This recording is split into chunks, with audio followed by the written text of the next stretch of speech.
No hay llamado más alto y más difícil en toda la Biblia que amar a Dios y amar a tu prójimo.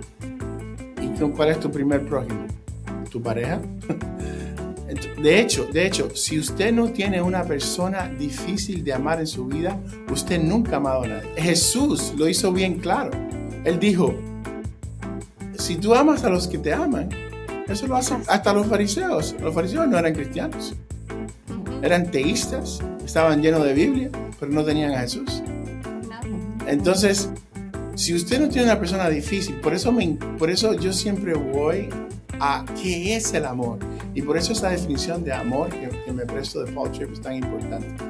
Porque olvidamos que el amor es muerte. Olvidamos que el amor es inconveniencia. Bueno, si el amor es muerte, si el amor es inconveniencia, por eso digo que el idioma del amor más importante es el que nadie nunca habla, es la abnegación.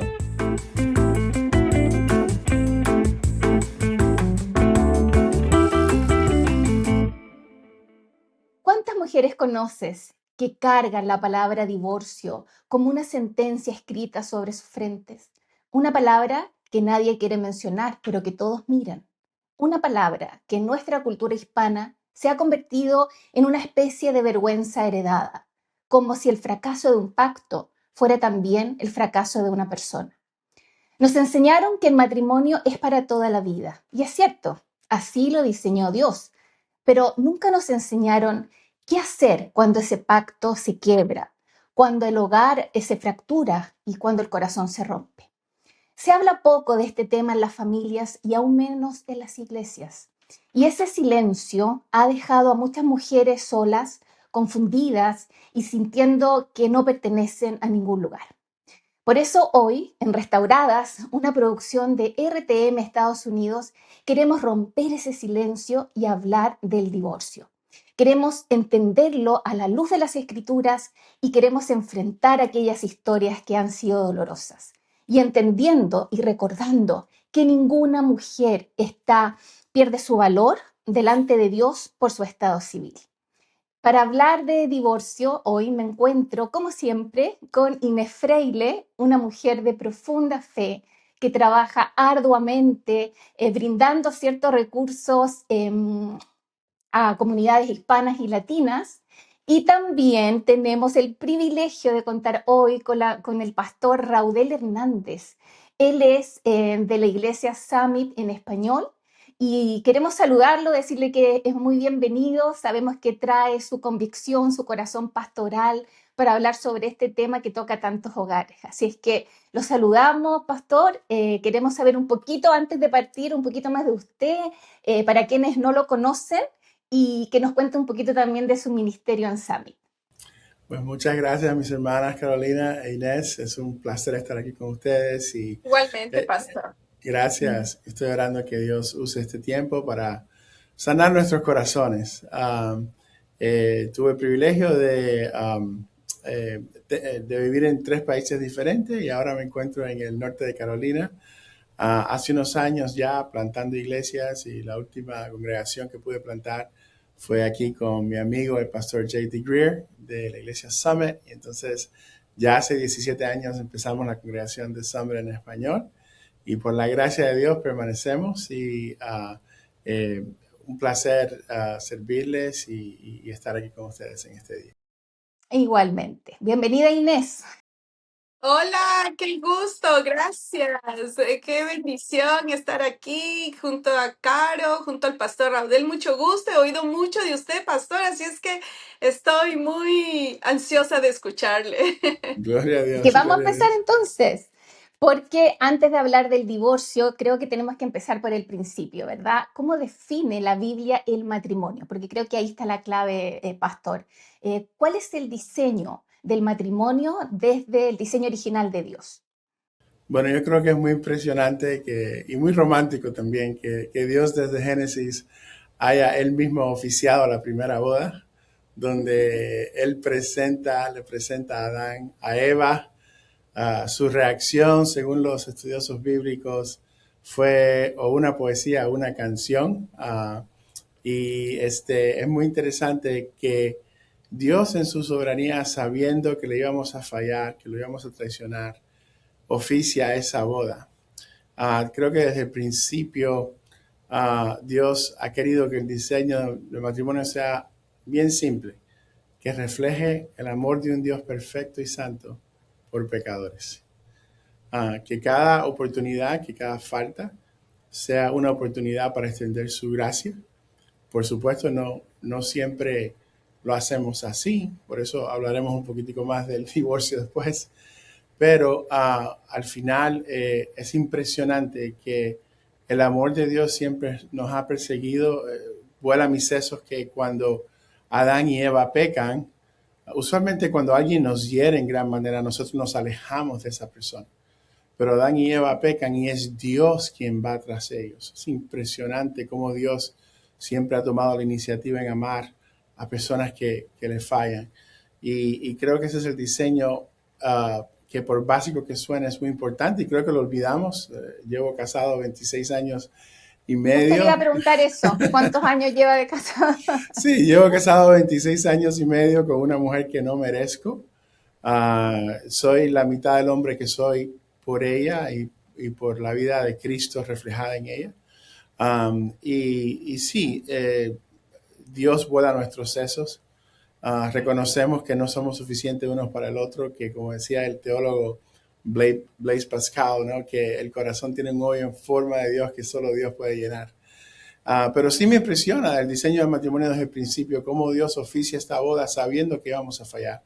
Porque al final el diseño del matrimonio es mostrar el amor imparable de un Dios por pecadores. Y eso es muy potente, ¿verdad? Inés, adelante. Qué hermoso oír ese matrimonio que oficializó el primer matrimonio. Me encanta, me encanta.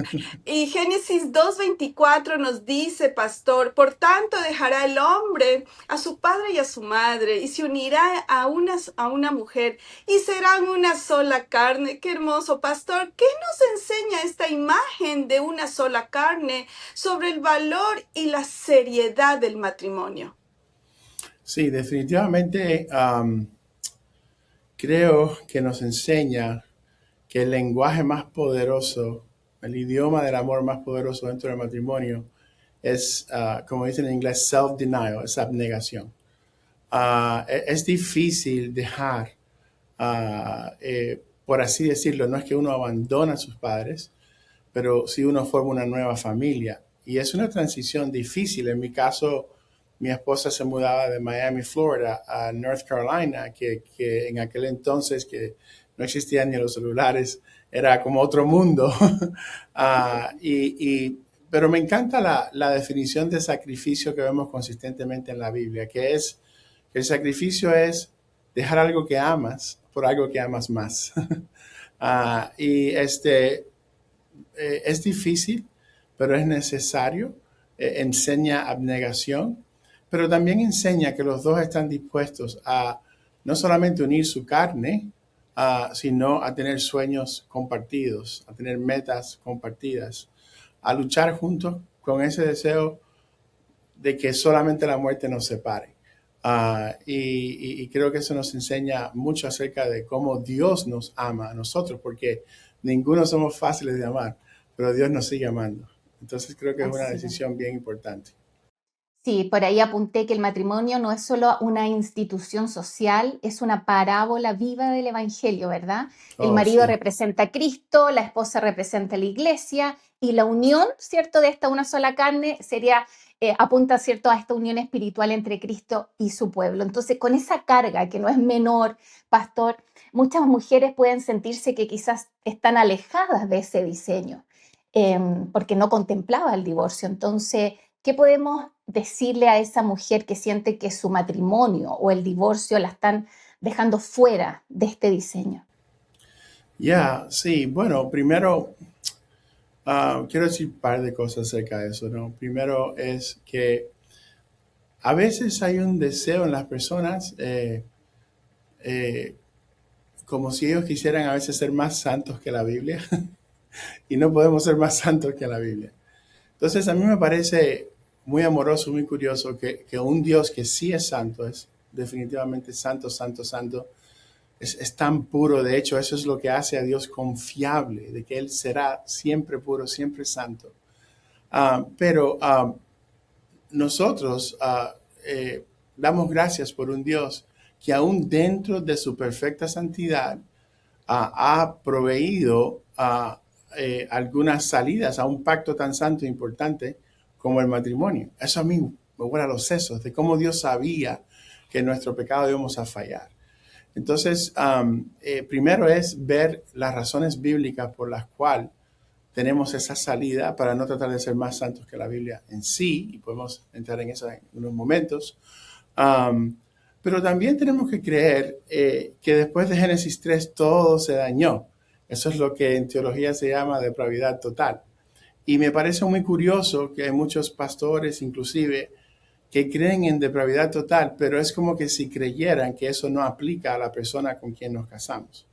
Pero si yo creo que realmente todo se dañó debido al pecado del hombre, entonces también tengo que creer que a veces la decisión de casarme con alguien no fue la correcta, porque no siempre hago decisiones correctas. Entonces no puede ser que dentro de la depravidad total o que dentro de la realidad de Génesis 3, que una persona o dos humanos nunca puedan hacer decisiones incorrectas acerca de todos los ámbitos de la vida, excepto la persona con quien se casa. No, a veces también fallamos y a veces decidimos mal o a veces simplemente el matrimonio se rompe después que ya somos un matrimonio. Pero sí quería mencionar eso porque creo que a veces en una buena intención de que dos personas puedan mantenerse juntos, que sería lo ideal, lo hermoso, pero no vivimos en un mundo ideal, ni tampoco en un mundo hermoso, porque este mundo es un mundo caído de dolor y a veces tratamos de hacer de este mundo lo que solo el cielo es. Y a veces hay personas que quieren ser más santas que la Biblia.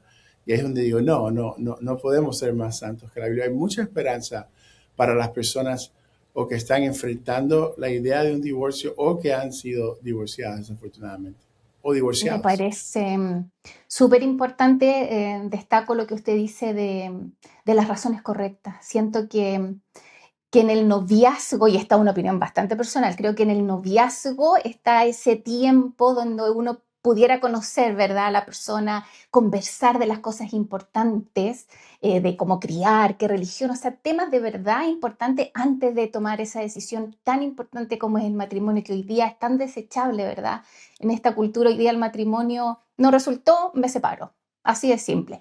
Y desde esa experiencia que usted tiene, pastor, hablando de este tema, ¿cierto? ¿Qué suele haber detrás de un divorcio? Porque nosotros vemos el final, pero no vemos todo lo que hay antes de eso. ¿Qué pasó antes de llegar a esa decisión?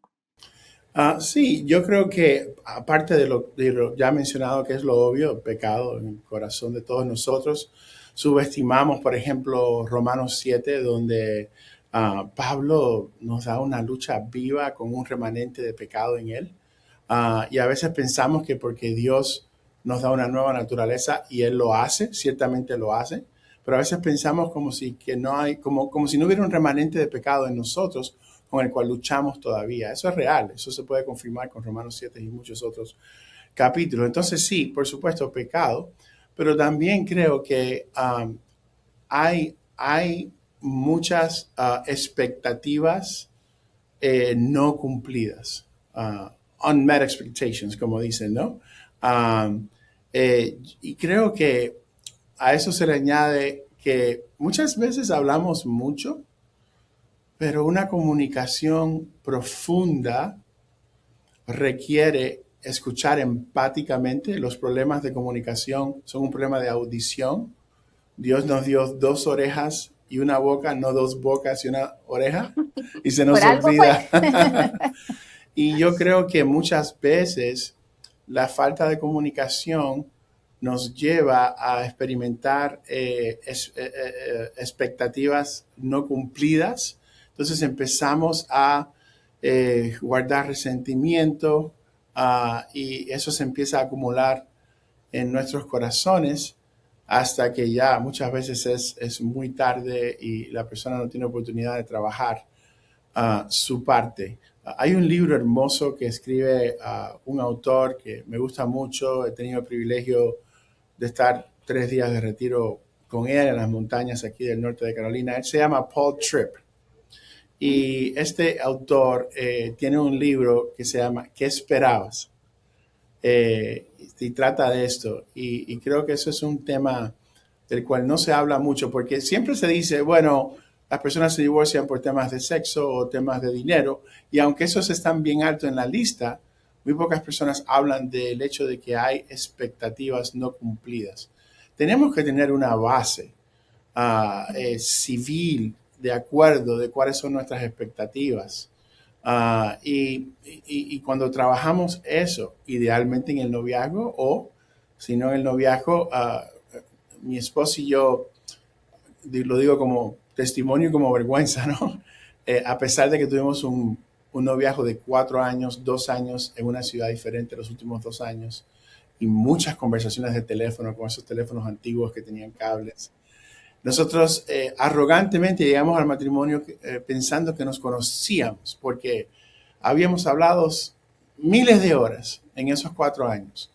Y nuestra primera pelea grande, a un mes de casarnos, reveló nuestra arrogancia, reveló que no sabíamos tanto de nosotros como pensábamos y tuvimos que hacer una base, una base básica de acciones que hacemos, que vamos a hacer un compromiso en no hacerlas otra vez.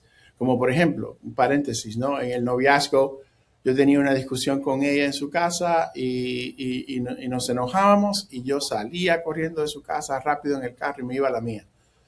Pero de casado, cuando tuvimos esa pelea al mes de Ya estar no se puede casados, avanzar. yo fui de mi cuarto a la sala y dije, ¿para dónde voy? Lo Entonces, mismo me pasó a mí, pastor, lo mismo exactamente, que de novios nos peleábamos y cada uno a su casa, pero ya de casados, quedarse ahí, qué duro fue. duro. Y entonces tuvimos que escribir un compromiso, porque la tentación está en todavía hacerlo, aún de casado, en irse. Pero imagínate cuánta tentación y cuánto problema es eso. Entonces hicimos una lista de acciones que no íbamos a hacer, como por más enojados que estemos, vamos a dormir bajo el mismo techo. Y también hicimos una lista de palabras que eran triggers, ¿cómo se dice triggers? Detonantes a la ira uno del otro. Entonces hay que hacer un acuerdo básico de cuáles Las son nuestras bases de que expectativas ustedes. en diferentes áreas. Y no se Pastor, habla mucho de eso. tiene toda la razón y en realidad que hay que tener mucho cuidado con eso. Qué lindo ese testimonio de haber detectado cuáles eran los detonantes, que eso es tan importante. Pastor, y Mateo 19:8 nos dice, Jesús dice que Moisés permitió el divorcio por la dureza de vuestro corazón, mas al principio no fue así. ¿Qué significa esa dureza de corazón en un matrimonio real hoy, en este año 2026? Sí, yo creo que es el egoísmo que hay que nos lleva a usar a la otra persona para amarnos demasiado nosotros mismos, ¿no? A veces no lo decimos en voz alta, pero a veces llegamos al matrimonio pensando, wow, bueno, antes yo me servía a mí mismo, yo me servía a mí misma, ahora va a estar genial porque tengo otra persona que me sirva a mí mismo y a mí misma. O sea, son dos sirviéndome a mí, no uno. Y llegar con esa mentalidad no es llegar con una mentalidad de lo que en realidad significa amor. Amor, y presto estas palabras de Paul Tripp también, amor es un sacrificio personal, voluntario, por el bien de otro, que no demanda reciprocidad, ni que se brinda porque esa persona sea digna de ese amor. Y esa definición de amor la sacamos de lo que Jesús hizo por nosotros en la cruz. Él hizo un sacrificio personal voluntario. Él no estaba obligado a venir. Él estaba de lo mejor. Él no fue el que pecó. Él es amor. Él no necesitaba ser amado. Él vino por amor. Él vino, hizo un sacrificio personal voluntario por nuestro bien, que no demandó reciprocidad, porque si la hubiera obligado, todas las iglesias estuvieran llenas todos los domingos de la mañana. Ni lo hizo porque éramos dignos de ese amor. Entonces yo creo que esa dureza de corazón se revela en ver la vida a través del yo solamente, pensar en mí y querer usarte a ti para mí, pero el amor es todo lo contrario, el amor es dar. Y agregar a eso lo que dice el pastor Tim Keller, dice que señala que muchas veces la cultura moderna convierte al cónyuge en una especie de salvador personal o como de ídolo, esperando que nos hagan felices por completo. Lo que decía usted, pastor, de las expectativas, o que nos dé identidad o validación. Entonces, ¿cómo puede esa expectativa terminar por romper el matrimonio en definitiva? Claro, y no solamente, imagínense uh, la presión que hay en una persona cuando yo hago de esa persona mi Dios con D minúscula. Cuando yo digo, hazme feliz, ¿no? Cuando yo hablo de expectativas, no hablo de unas expectativas de cosas que solo Dios me puede dar, ¿no? Por eso fui rápido en comentar que el corazón tiene un hoyo en forma de Dios que solo Dios puede llenar. Y en comentar que yo no soy suficiente para mi esposa, ella no es suficiente para mí. Los dos necesitamos aquel que es amor. Su nombre es Jesucristo solamente. Um, Cuando hablo de expectativas, hablo de un acuerdo simple para poder tener expectativas sanas, pero definitivamente no solamente lo hacemos con nuestra pareja, hazme feliz, porque volvemos el suministro de amor, no Dios, sino la pareja, que es un gran fallo, porque esa persona es una humano, es una humana que no siempre va a amar bien. Yo no amo bien ni a Dios ni a nadie.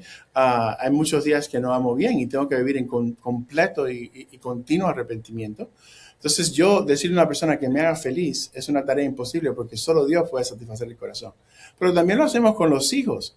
Decimos a veces, yo tuve la oportunidad de ir a una universidad muy, muy prestigiosa, pero a veces por nosotros, una vez más, el yo, el ego, el egocentrismo, por nosotros lucir bien como padres. No, tienes que ir a la universidad que yo fui o tienes que ir a una gran universidad para Dios después poner en redes sociales que tú fuiste a tal y tal universidad.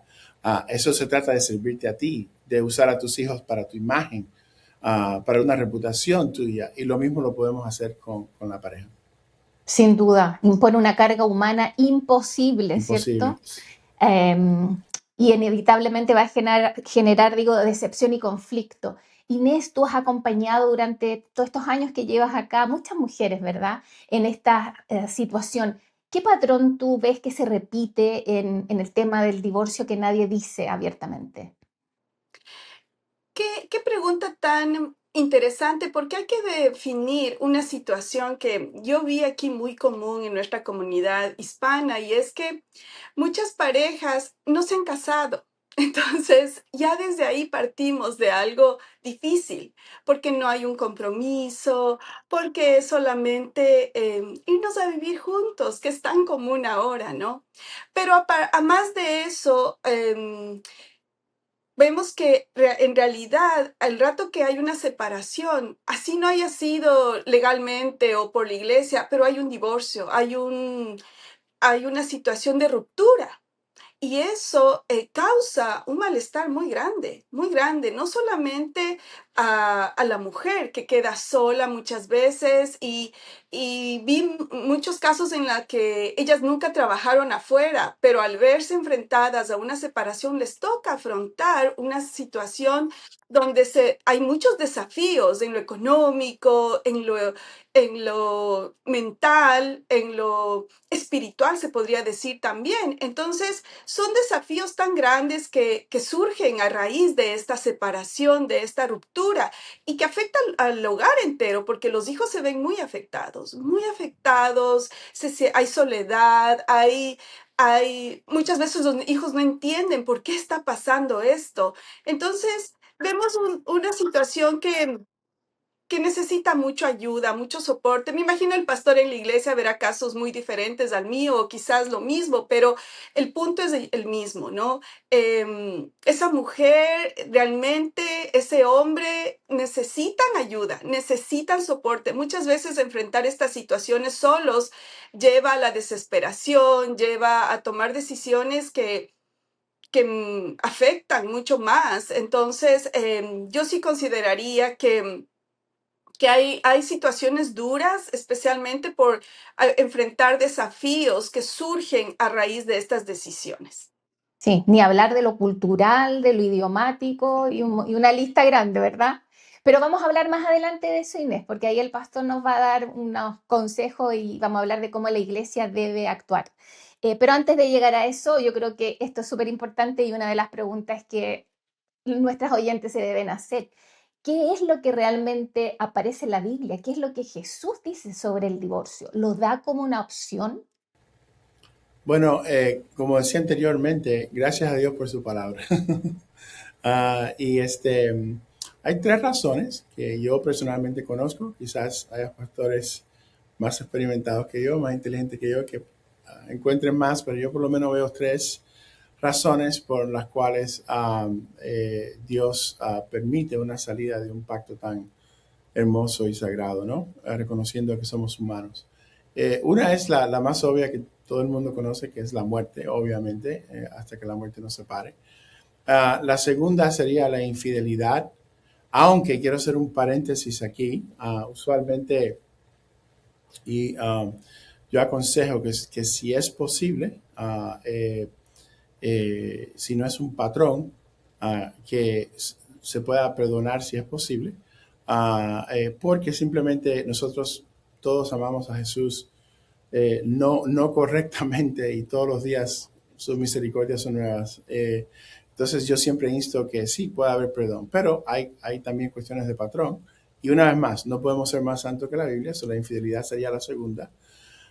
Y la tercera, que no se habla mucho, que la puedes encontrar en 1 Corintios 7, entre los versículos 14 y 16 más o menos, por ahí está, es cuando uno de los dos no es un verdadero seguidor de Cristo o seguidora de Cristo, y esa persona quiere marcharse y Dios le dice, déjalo ir porque a paz te ha llamado el Señor. Um, Hay muchos, por ejemplo, hay muchos hombres que aparentan seguir a Cristo, pero no siguen a Cristo, porque por su fruto lo conoceréis, ¿no? Como decía el pastor Charles Spurgeon, ¿no? Si no tratas bien a tu mujer detrás de puertas cerradas, no quiero oírte decir nada de Cristo. Entonces hay muchas personas que aparentan ser cristianos que no lo son. Entonces la Biblia dice, no soy yo, todos los que quizás puedan levantar una objeción, no me crean a mí, vayan a 1 Corintios 7, a esos versículos que cité, y ustedes van a poder ver que si una persona que realmente no sigue a Cristo en el matrimonio quiere marcharse y la otra persona cristiana tiene la posibilidad de decir, ¿sabes qué? Está bien, y dejarlo ir y vivir en paz. Esas son las tres razones que por lo menos yo veo bíblicamente para el divorcio. Por supuesto, hay muchos casos que son complejos. También hay lo que se llama dos tipos de separaciones. Hay una separación que es terapéutica y otra que es definitiva. Y los consejeros usan diferentes. Las dos son muy duras. Pero más o menos eso es un resumen rápido de las razones que la Biblia nos da para poder salir de una relación de pacto como es el matrimonio. Pastor, según Mateo 19:9 dice, cualquiera que repudia a su mujer salvo por causa de fornicación y se casa con otra, adultera. ¿Cómo entendemos esta excepción si convertirla en una razón válida para divorciarse? Sí, yo creo que el pasaje más fuerte para considerar estas cosas es el capítulo 5, que es el Sermón del Monte, ¿no? Donde Jesús hace un compromiso, da un mensaje donde nos deja fuera de las excusas para no amar fielmente, hablando ahora como hombres a los hombres, ¿no? Para no amar fielmente a una mujer. De hecho, creo que no solo en Mateo 5, sino en Efesios 5, the bar, como dicen, la expectativa que Dios pone, lo que Dios pide a los hombres, es realmente fuerte y alto, pero a la vez creo que es posible porque Dios no nos da mandamiento solo para frustrarnos, no, ni para frustrarnos.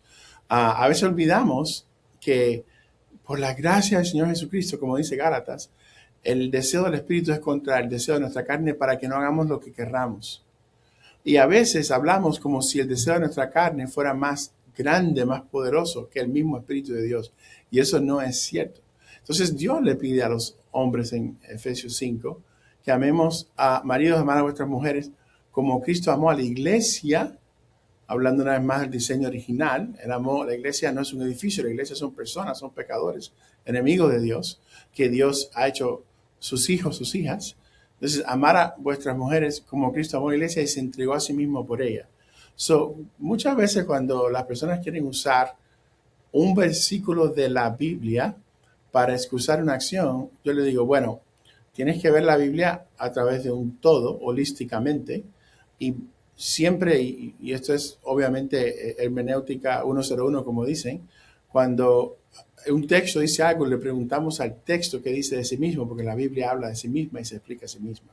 Entonces, a la luz del canon, es claro, a la luz del Evangelio, a la luz de la razón por la cual somos salvos, que es por gracia, pero tomó Jesús descender, amor es una acción, definitivamente. Entonces no hay excusa para no amar a una mujer como Cristo amó a la iglesia y se entregó a sí mismo por ella. Entonces yo referiría a los hombres a Mateo 5 en ese caso, y que vieran que hay un problema aquí antes de una decepción de lo que tus ojos ven. Ujú.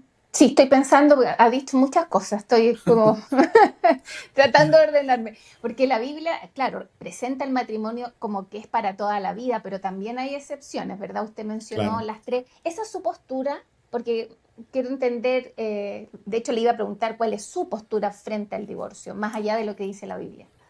Bueno, más allá de lo que dice la Biblia, no tengo una postura, porque ¿Es Dios la me da... infidelidad que usted mencionó? Sí, la Eh, muerte, infidelidad, y si uno de los dos no está verdaderamente siguiendo a Cristo con hechos, de fruto de que esa persona vive siguiendo a Cristo, sometido a Cristo, entonces y esa persona se quiere marchar de la relación, el que es cristiano en la relación puede dejarlo ir, porque a sin paz nos ha llamado el perseguirlo. Señor. O sea, simplemente con leer 1 Corintios 7, versículo 14 al 16, lo pueden ver ahí. Y yo creo que eso es muy común ahora, ver cómo la relación se puede romper en cualquier momento y uno de los dos toma la decisión de irse. Y entonces ahí es cuando la otra persona yo pienso que debe tener la suficiente madurez para aceptar eso y buscar qué pasó, ¿no? Yo creo que la consejería es tan importante en ese momento y mucha gente no la acepta porque piensan que no necesitan, pero en realidad que es tan necesario oír un punto de vista diferente Sí, cuando sí, algo así está pasando. sí, y yo puedo ver donde algunas personas pueden asumir lo incorrecto oyendo lo que he dicho, ¿no? Primero, una vez más, la Biblia es lo que nos rige, ¿no? Hay dos extremos cuando se trata del matrimonio y el divorcio, ¿no? Considerando todo lo que ya hemos dicho, ¿no? Que es importante lo que hemos dicho hasta ahora. Pero considerando todo lo que hemos dicho, hay dos extremos. Está el matrimonio que no le da peso al pecado. Cada vez que no le das peso al pecado es porque estás tomando a Dios demasiado a la ligera. ¿Okay?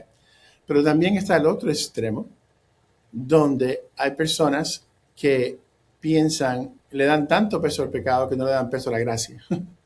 Y la Biblia dice que donde sobreabundó el pecado, donde abundó el pecado, sobreabundó la gracia. Entonces, los dos extremos son, uno, unas personas que nunca van a experimentar un divorcio, no importa qué le pase a esa dama, es un extremo, como si no hubiera una provisión de parte de Dios bíblica para el divorcio. Eso es un extremo. Y está el otro extremo de personas que por cualquier cosa se divorcian. Y es muy triste, porque ahí vemos la tasa de divorcio aún dentro de la iglesia, que es más de la mitad, 51%. Entonces, yo obviamente,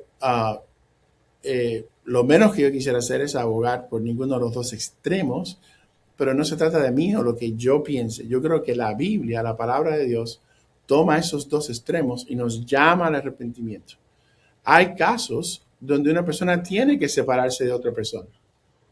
Hay casos de abusos de diferentes tipos.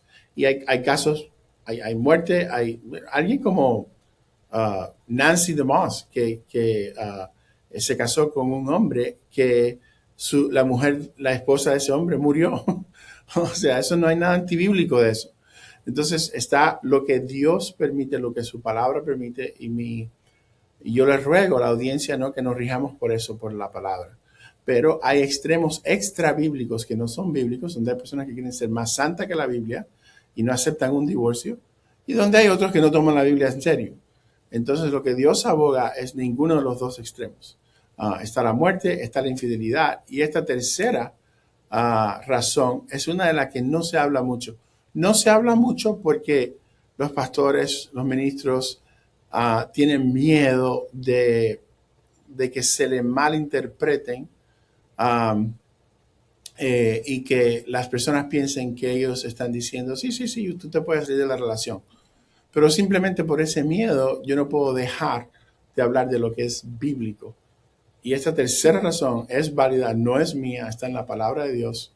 Y tenemos un Dios que simplemente la dejó ahí porque Él sabe más que nosotros. ¿El que fue abandonado o abandonada se puede volver a casar? En mi opinión, sí, pero obviamente esto es una de esas cosas donde el matrimonio, hay muchos casos, ¿no? Hay casos donde una persona no se puede casar otra vez, pero hay que lidiar con estos casos literalmente uno por uno. Yo creo, y este principio es importante entenderlo. Todo el mundo, inclusive yo, todos deseamos que absolutamente todo en la vida sea blanco o negro, que no haya una tensión, sea o arriba o abajo, o seco o mojado, o derecha o izquierda. Ese simplemente no es la realidad. Primero, un cerebro de 3 libras nunca podrá explicar completamente a un Dios que es su creador. Si yo entendiera a Dios completamente, y tengo un antecedente diagnóstico, se le puede hablar mucho de esto, tomaba clases de ateísmo a los 5 años. Entonces, si un cerebro de 3 libras pudiera explicar a un Dios inexplicable, entonces dejara de ser Dios. Entonces, el error que veo en muchos ministerios y en muchas iglesias es que todo el mundo le cuesta mucho trabajo vivir en tensiones que están diseñadas para mantenernos caminando saludable en línea con el Evangelio. Por ejemplo, el malabarista que camina en una cuerda floja no puede ir ni mucho a derecha ni mucho a la izquierda. Cualquiera de los dos va a ser grave para él o ella. Lo mismo pasa, le doy un ejemplo. Si usted me pregunta a mí ahorita mismo, Pastor Raudel, ¿usted quiere que el Señor Jesús regrese hoy en día? Yo no le puedo decir que sí, ni le puedo decir que no. Le voy a decir un sí, no. Sí, vemos Apocalipsis decir ven pronto, pero vemos a los profetas menores decir no venga todavía. Entonces, personas por varias razones, por ejemplo, cuando yo era niño yo sufrí abuso sexual por muchas razones. Yo quisiera que el Señor Jesús viniera ahora mismo, porque yo sé que eso es algo que pasa alrededor del mundo a muchos niños hoy y yo no quiero que nadie más sufra. Entonces, de cierta manera, yo tampoco quiero seguir sufriendo porque es un mundo de dolor. Entonces, yo quisiera que el Señor viniera ahora mismo. Para mí sería genial. Pero después, cuando pienso en mi amigo Javier, que es uno de los ateos con que me reúno a menudo, con mi amigo Enrique, que es otro ateo con que me reúno a menudo, o mi amigo Mike, que es otro ateo con que me reúno a menudo, yo digo, no, Señor, yo no quiero que tú vengas todavía porque yo quiero misericordia para sus almas. Entonces, la iglesia no sabe cómo lidiar con tensiones y las ven como algo malo, porque dicen, no, tiene que ser blanco y negro, tiene que ser... No tiene que ser blanco y negro. Las tensiones nos mantienen con un balance y un equilibrio que nos ayuda a caminar en el Evangelio. Y esa es la tendencia con muchas de estas preguntas acerca del divorcio, que queremos decir cosas extra bíblicas, pero tenemos que ver caso a caso. Correcto. No sé si me respondió a la pregunta, pastor. Si se podía volver a casar la persona que fue abandonada. Me encantaría oír el caso y le puedo decir a esas personas si se pueden casar o no. Muy Caso a bien. caso. Bueno, yo realmente me encantaría expresar cómo eh, el Señor nos ha dado tanto entendimiento al ver las relaciones a nuestro alrededor, ¿no? Y me encanta oír lo que el pastor dice, que no debemos ser tan radicales, sino que viendo cómo vivimos en un mundo caído, como dijo el pastor al principio, entendemos lo difícil que es. Y Jesús no fue diferente cuando él enfrentó a la mujer encontrada en adulterio, como tuvo que presentar tantos ejemplos de que la gente demandaba justicia.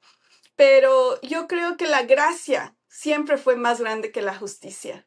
Y pastor, yo le quería preguntar, Pablo escribe en Primera de Corintios 7:13, la mujer que tiene marido no creyente y él consciente en vivir con ella, no la abandone. ¿Qué esperanza, qué llamado hay en este versículo para quien vive esa realidad hoy? Sí, cuando Pablo da ese consejo, precisamente él da el consejo porque hay maridos que están abandonando a sus mujeres. Y eso es una realidad triste. Muy común. Un marido que pudiera leer el versículo otra vez porque quiero decir algo acerca de ese versículo. Es Primera de Corintios 7:13. La mujer que tiene marido no creyente y él consciente en vivir con ella, no lo abandone. Exacto.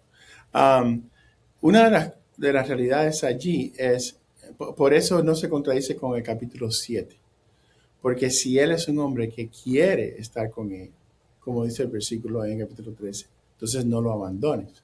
Por eso la concesión en el capítulo 7 es si él quiere marcharse y es no creyente. Entonces déjalo ir, porque aparte ama al Señor.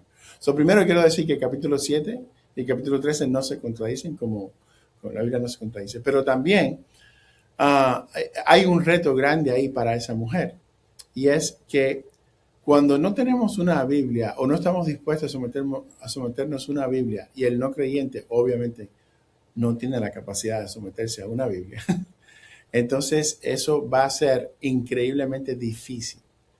Ahora, la objeción que viene ahí es, wow, tal parece que Dios a través de Pablo le está diciendo a esa mujer que haga algo extremadamente difícil.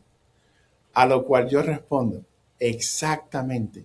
No hay llamado más alto y más difícil en toda la Biblia que amar a Dios y amar a tu prójimo. ¿Y cuál es tu primer prójimo? ¿Tu pareja? De hecho, si usted no tiene una persona difícil de amar en su vida, usted nunca ha amado a nadie. Jesús lo hizo bien claro. Él dijo, si tú amas a los que te aman, eso lo hace hasta los fariseos. Los fariseos no eran cristianos. Eran teístas, estaban llenos de Biblia, pero no tenían a Jesús. Entonces, si usted no tiene una persona difícil, por eso yo siempre voy a qué es el amor. Y por eso esa definición de amor que me presto de Paul Tripp es tan importante. Porque olvidamos que el amor es muerte. Olvidamos que el amor es inconveniencia. Ahora, la objeción ahí es, bueno, si el amor es muerte, si el amor es inconveniencia, por eso digo que el idioma del amor más importante es el que nadie nunca habla, que es la abnegación. Entonces, digo, bueno, si la persona que me oiga dice, bueno, ok, te entiendo, pero ¿qué hay para mí ahí? Parece como un fastidio amar así, parece como que va a ser un fastidio para esa mujer en 1 Corintios 13 amar así. Te explico por qué no es un fastidio. Porque Jesús dijo que es mejor dar que recibir. Y si nos detenemos ahí y pensamos en eso, los que tienen hijos saben que cuando tú puedes darle ese regalito de Navidad a tu hijo o a tu hija que siempre quiso, algo que era obscenamente caro, pero trabajaste duro para darle ese regalo, usted sabe que usted es más feliz en dar ese regalo que en recibirlo usted mismo.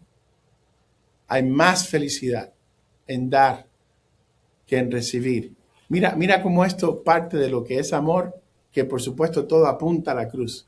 En las palabras de Juan Calvino, no podemos olvidar que en nuestro viaje de Génesis a Apocalipsis, si perdemos de vista una colina llamada Calvario, nos hemos perdido en el camino.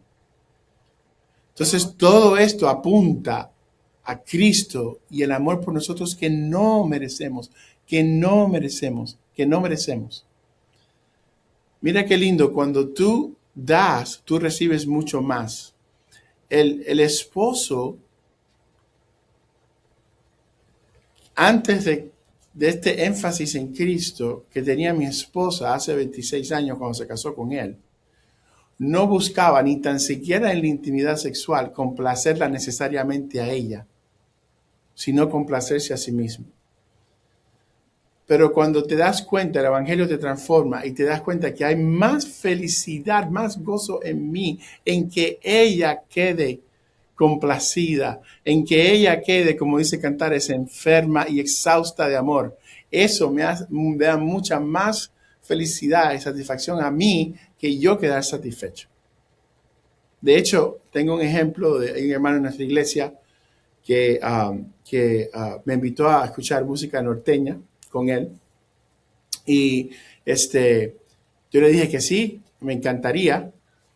Él se lo cuenta a otro hermano. Ese otro hermano le dice que a mí no me gusta la música norteña, lo cual es cierto. Y este hermano, al cual yo le había dicho que sí iba a ir con él, me viene a confrontar de por qué yo fui hipócrita en decirle a él que lo acompañaba y que iba a estar contento de ir con él. Y yo entendí su objeción. Le dije, lo que pasa es que tú no has entendido lo que es amor. Es cierto que no me gusta la música norteña. Eso es cierto. Pero ¿sabe qué me gusta más que oír la música que a mí me gusta, que es jazz? ¿Sabe qué me gusta más que oír jazz? Ver una sonrisa en tu rostro. Y lo voy a disfrutar porque te amo a ti. Y lo que más me interesa no es complacerme a mí o escuchar lo que a mí me gusta, sino ver una sonrisa en tu rostro. Y por eso todo esto deriva de lo que es amor. Entonces, cuando Dios dice en 1 Corintios 13 que ame a una persona que no es creyente, eso va a ser difícil, porque la persona no va a poder someterse a una Biblia. Pero es que si no hemos amado a alguien difícil, nunca hemos amado a nadie en la vida, porque los más difíciles de amar son aquellos que vemos en el espejo. Y Jesús nos ama todos los días, como dice Paul Washer, que le hemos dado 1000 razones a Dios para que no le amemos y no lo hemos podido convencer. Tengo una prima, yo soy chilena, debo decir, y Okay. tengo una prima que se casó, fíjate, ella evangélica de toda la vida, se casó con un no creyente, que era católico de hecho, y lo convirtió. Entonces también está esa opción de que en el tiempo se pueda convertir la otra persona. No lo recomiendo. Es Porque una excepción, pero sí, no. tengo Hay casos de la misericordia de Dios que es extravagante. Pero intencionalmente casarse con una persona que no cree en someterse a una Biblia es algo bastante ¿Y usted, serio. pastor en particular, cuando le toca oficiar matrimonio, casa a personas que son creyentes necesariamente? ¿Usted pregunta eso antes? Sí, usualmente las personas que yo caso son miembros de la iglesia.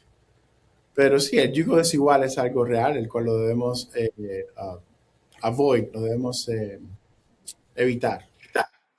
Y a propósito de evitar, pastor, este tema tiene muchos matices, ¿verdad? Hay abandono, hay violencia doméstica, hay adicciones asociadas a todo esto del divorcio. Entonces, ¿qué le podríamos decir a esa mujer que hoy está viviendo una situación real de peligro, pero tiene también esta otra parte de que no me puedo divorciar? ¿Qué le decimos a esa mujer? Sí, por eso es que existe la separación terapéutica. Piénselo de esta manera. De hecho, esto pasó aquí en un restaurante, aquí donde yo vivo, en Raleigh, North Carolina. Yo estaba con un hermano en un restaurante y los hombres de al lado, 2 hombres al lado, se empezaron a pegar a puños. Y yo, yo obviamente me entremetí, hasta agarré golpes yo por tratar de separarlos para que no se hagan daño. y los pude separar y pude hablar después de separarlos. Pude hablar con uno, pude hablar con el otro. A los 3 minutos había un policía ahí. Imagínense que, si yo, que mientras ellos estén dando puños, yo me pare y haga el orden al revés. Empiece a hablar con ellos en vez de separarlos. Eso no se puede. Ellos no me escucharon. Entonces, cuando oímos separación, no siempre estamos pensando en divorcio o en una separación permanente. Hay una separación que es necesaria porque se están dando puños. A veces son puños emocionales, a veces son puños físicos. Hay casos de violencia doméstica del hombre a la mujer. Yo también he visto parejas de casos de violencia doméstica de la mujer al hombre, que las personas piensan que no ocurre. Entonces, primero, si el caso es de peligro o de abuso físico, entonces hay una separación terapéutica que se considera. Precisamente la separación no es para que terminen separados. La separación terapéutica es para que puedan vivir juntos en el futuro. Entonces, para sanar, para que puedan ver dónde tienen que trabajar cada uno, ya sea en la ira, cual sea el tema, y entonces puedan ser un matrimonio, puedan seguir hasta que la muerte los separe. Es precisamente para que haya unidad, pero a esos casos la separación terapéutica es una opción. Ese paso recomendaría usted, obviamente, antes de llegar al extremo del divorcio, ¿verdad? Claro, claro, hemos tenido personas en mi casa, hombres y mujeres, viviendo en mi casa durante una separación terapéutica que siempre tiene que ser supervisada por un consejero profesional. Exacto. Porque no es una separación como cuando las personas no comen y lo llaman ayuno. O sea, hay una diferencia entre pasar hambre y ayunar, ¿no? Tiene que haber una intencionalidad. Lo mismo con la separación terapéutica, tiene que ser supervisada por un consejero profesional y un pastor. ¿Cómo debería responder la iglesia, pastor, frente a estos casos de relaciones matrimoniales muy dañadas? Bueno, amor, o sea, una de las cosas que la gracia del Señor hace es que te da ojos muy, muy grandes por tu propio pecado. Right? Aquel que no haya pecado, que tire la primera piedra. Entonces, nunca debemos ver a los demás como más capaces de pecar para nosotros. De hecho, ese es un rasgo del fariseo, que ve a los demás como más capaces de pecar que él o ella mismo. Que Dios nos dé más ojos por nuestro propio pecado que por los pecados de otros. De hecho, cuando la Biblia llama, dice, si sorprendes o encuentras a tu hermano en pecado, me parece muy sorprendente que la frase que usa es que ve a esa persona en espíritu de mansedumbre. Increíble que toque la mansedumbre, que es un fruto del espíritu, con el sorprender a alguien en pecado, en descubrir a alguien en pecado. Y la Biblia lo explica. En la segunda parte del versículo dice, ¿por qué? Dice, porque tú mismo puedes caer en lo mismo. Todos somos capaces de caer en cualquier pecado. El que no se crea capaz de caer en un pecado, creo que no ha entendido el Evangelio, el cual no solo revela la gracia de Dios, pero la realidad del pecado. Entonces yo creo que cuando ayudamos a personas rotas, ya sea por matrimonios rotos o a punto de romperse, o ya sea por cualquier otro tipo de adicción o lo que sea el problema, los tratamos no como mejores que ellos para nada. Nadie es mejor que nadie. Los tratamos con amor y gracia porque es lo que nosotros hemos experimentado. Y la única razón por la cual nos podemos llamar salvos es por pura gracia. A mí me gustaría aportar un poquito a todo lo que dijo el pastor, y es que el matrimonio en realidad es un acto sagrado, es un acto que fue diseñado por Dios, y Él nos da totalmente las directrices para que esto funcione. Y me encanta Efesios 5 porque Efesios 5 nos habla de eso.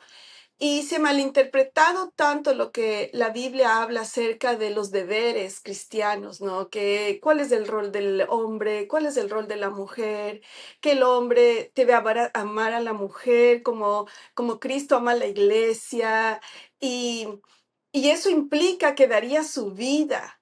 ¿Cómo no amar a un hombre que estaría dispuesto a dar su vida por mí? Entonces, cuando la mujer también ama al hombre, le respeta, el hombre es la cabeza, el hombre es el proveedor, es quien está al cuidado de toda la familia. ¿Cómo esa mujer no va a amar y a respetar a ese hombre? Entonces, en realidad es triste cuando vemos que esos roles están tan deteriorados, están tan olvidados, porque yo sinceramente soy testimonio de que si no hubiera sido por el Señor, yo no tendría 36 años de casada.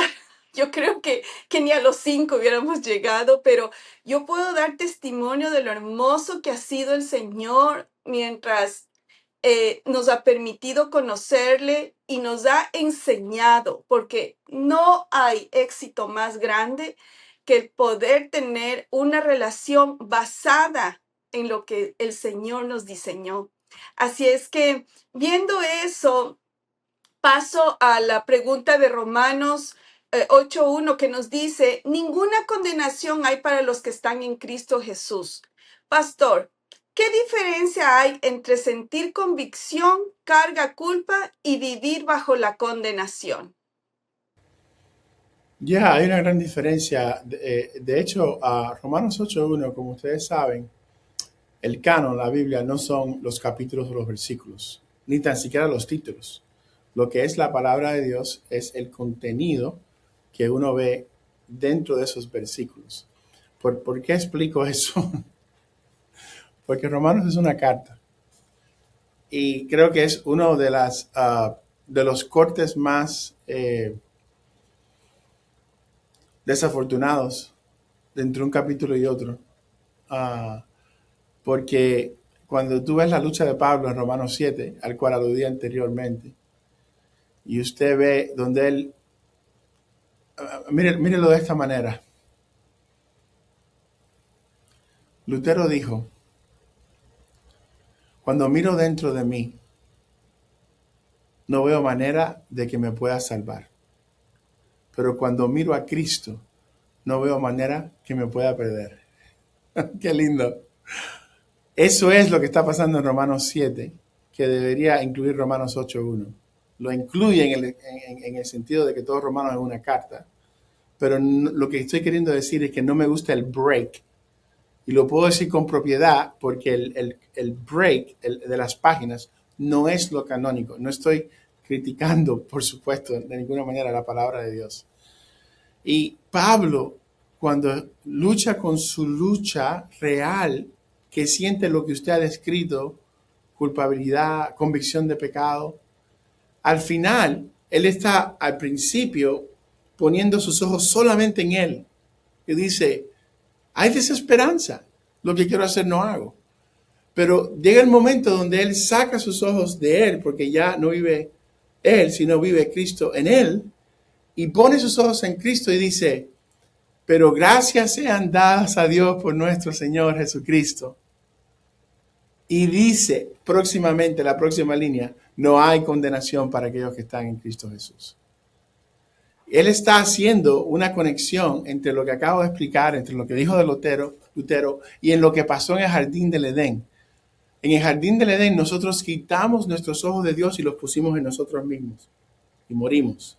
Y ahora viene Jesús para quitar nosotros, aquel que se llama en el libro de los Salmos, quien levanta mi cabeza para quitar mis ojos de mí mismo, porque aquí no hay esperanza. Yo no soy mi campeón y el campeón es Raudel o el que está dentro de mí, a menos que se llame Cristo. Él es el campeón. Entonces Jesús viene y levanta mi cabeza y quita mis ojos de mí mismo y los pone en Él. Y en Él no veo manera que me pueda perder. Entonces, cuando hablamos de culpabilidad, de sentirnos tristes como se sintió Pablo por el pecado, yes. Y mientras más somos santificados, más nos vamos a sentir horrible por el más mínimo pecado. Pero a la vez hay una seguridad en Cristo que es hermosa. ¿Por qué? Porque en Él no hay condenación. Entonces, ahí es donde, para citar a Keller, que Carolina se refirió, y tuvimos el privilegio de tener a Tim Keller en Summit en español una semana, antes de él morir, para citar a Keller, es la realidad de que somos más pecadores de lo que estamos dispuestos a admitir, pero somos simultáneamente más amados de lo que podemos soñar, que es el principio que también predicaba Lutero cuando decía que somos las dos cosas, justos y pecadores.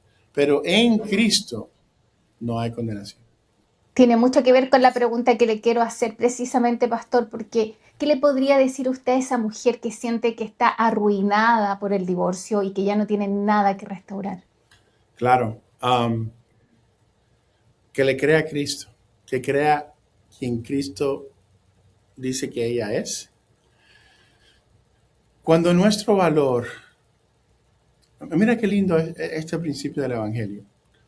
El Evangelio es lo único que yo conozco.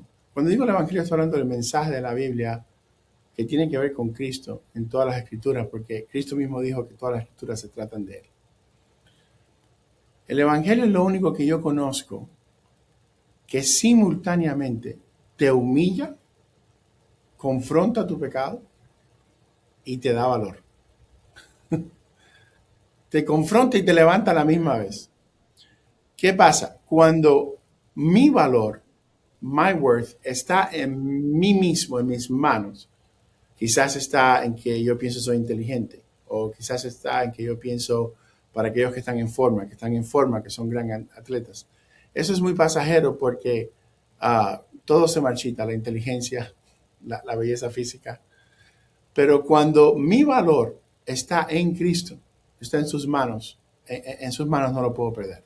Entonces, cuando hablo de que creas lo que Dios dice de ti, no estoy hablando de un humanismo que exalta al humano por encima de Dios. Oh, tú eres la niña de sus ojos y tú eres, Jesús muriera y dejara de existir si no te viniera a salvar a ti. No. No estoy hablando de ese tipo de humanismo que es una aberración del Evangelio. Estoy hablando de que sí tienes un valor, pero la razón por la cual ese valor es eterno y nadie te lo puede quitar, es precisamente porque es Cristo quien te lo dio y está en las manos de Cristo. Es por eso que Lutero decía que no somos de valor porque amamos a Cristo, somos de valor porque Cristo nos ama. Entonces yo le diría a esa persona, cree lo que Cristo dice porque su palabra es eterna, siempre se cumple, Él te ama, tienes valor en Él.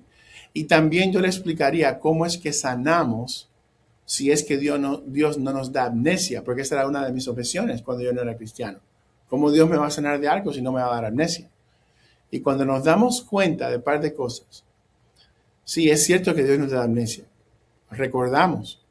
Yo recuerdo quién fue quien me abusó sexualmente. Dice, bueno, ¿cómo tú puedes hablar de eso ahora? Bueno, puedo hablar de eso ahora porque realmente he sanado. Antes ni tan siquiera nadie lo sabía. Pero ¿qué fue lo que pasó? Primero me di cuenta de dos cosas en la palabra. Esto es tan poderoso, tan poderoso. Uno es, yo pensaba que la sangre de Cristo solamente fue derramada por los pecados que yo cometo. Pero no me había dado cuenta que la sangre de Cristo también fue derramada para sanarme de los pecados que otros han cometido contra mí. Su sangre es tan poderosa. Una de las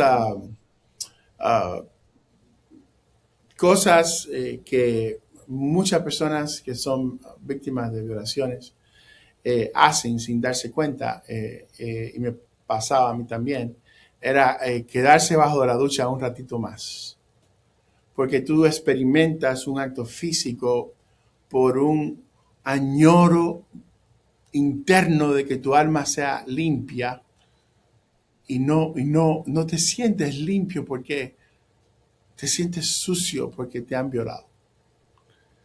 Cuando yo me di cuenta que la sangre de Cristo es esa cascada que me sana y me limpia de los pecados que otros cometieron contra mí, de los cuales yo no tengo nada de culpa por eso, todo cambió. Y yo empecé a sanar como nunca antes. Y la otra razón por la cual Dios te sana, aunque no te da amnesia, es porque cuando lloras en las manos de aquel que enjuga tus lágrimas y no en las manos de lo que te pasó, entonces Dios empieza a remover el dolor del pasado. Entonces la persona se pregunta, ¿cómo tú puedes hablar de tu pasado y no doler? Porque ya no hay dolor. ¿Por qué no podía mirar el pasado antes? Porque había dolor. Pero cuando ya no hay dolor, por malo que sea, ya eso se volvió un testimonio. Y digo, gracias de donde me has sacado. Gracias por la consolación que me has dado, porque con esta consolación puedo consolar a otros. Y gracias por la sangre que no solamente me limpia de los pecados que yo cometo, sino que también me sana de todo pecado que cometen contra mí. Hermoso, me recuerda esa paz también que solo Dios nos puede dar, ¿verdad? Frente a esos momentos tan dolorosos. Gloria a Dios. Ah, tremendo, estoy como impactada con su testimonio. Gracias, pastor, por compartirlo. Gloria a Dios. Y él hace justicia al final también. La justicia y el amor coexisten de lo mejor, no son contrarias una a la otra. Sí, y se puede sanar, ¿ah? Hay gente que cree que no puede sanar esos eventos traumáticos, pero En Cristo sabemos se puede que sanar. ¿Cómo no? así es. Sí. Muchas veces lo que nos lleva a la situación donde estamos es a orar lo equivocado. De hecho, es muy interesante que Dios eh, se llame el esposo en la Biblia. Eso me parece interesantísimo. Para un hombre a veces puede ser extraño llamar a Dios un amante, pero cuando lo entiendes te das cuenta del por qué. Y todo esto tiene que ver una cosa con la otra. La idolatría, en parte, es simplemente dejar los brazos de Jesús por los brazos de alguien o algo. Es cuando Jesús no es suficiente. Y todos lo hacemos, todos hemos pecado de idolatría. Entonces, cuando tú entiendes que donde más amor tienes, donde más humano, donde más humana eres, es en los brazos de aquel que te hizo, entonces y te das cuenta que traición y pecado es infidelidad espiritual. ¿Por qué? Porque has dejado los brazos de Jesús por la promesa de alguien que pensaste te iba a amar más que él y ese no fue el caso. Puedes saber que hay un Jesús todavía esperando que regreses a casa. Y que ese amor que ese Jesús te ofrece, no te lo va a poder ofrecer ningún hombre. Ningún hombre te lo puede ofrecer. Y te completa. Las personas más completas en la Biblia que yo personalmente veo y conozco se llaman Jesús y Pablo, y los dos fueron solteros. Entonces aquel que es amor es quien más te llena. Ya, quien más te llena. Claro, en el matrimonio, y no tenemos tiempo para hablar de esto, lo que hace el matrimonio único en cuanto a relación es el amor eros, que pudiéramos hablar mucho de eso, pero no hace falta amor eros para estar completo.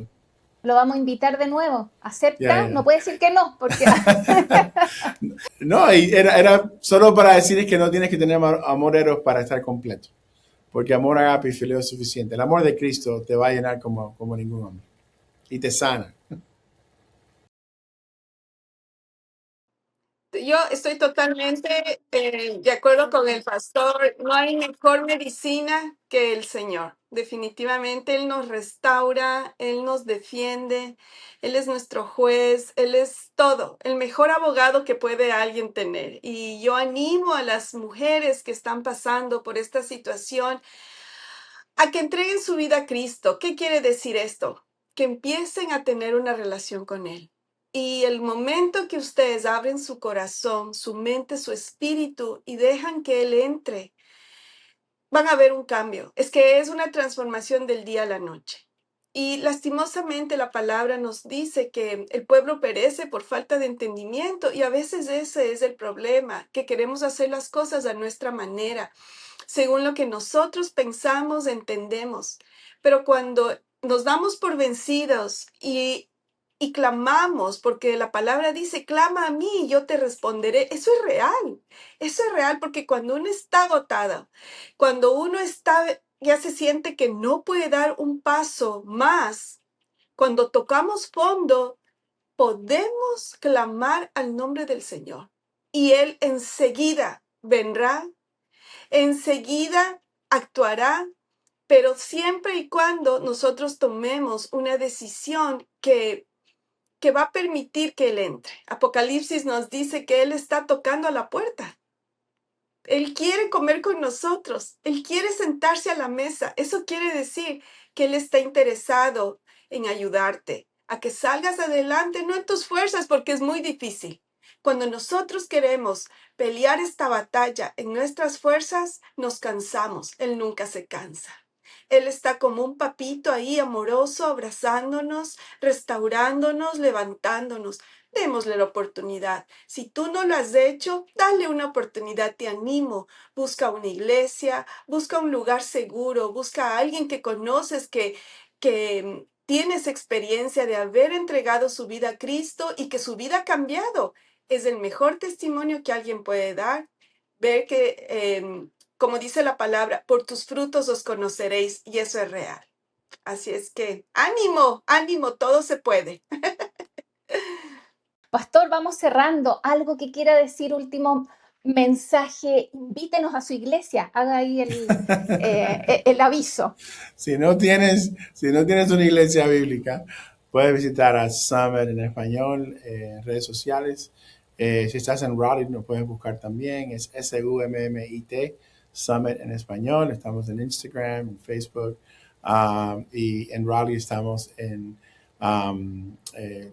el medio de la ciudad, y también tenemos una segunda congregación en español en Mebane, en Alamance. Oh, wow, hay que ir. Ese no conozco. Me falta ir ahí. Gracias, Pastor Raudel. Gracias, Gracias a Inés. ustedes. El divorcio deja una herida real, pero no define quién eres. Lo que se quebró fue el pacto, no tu identidad.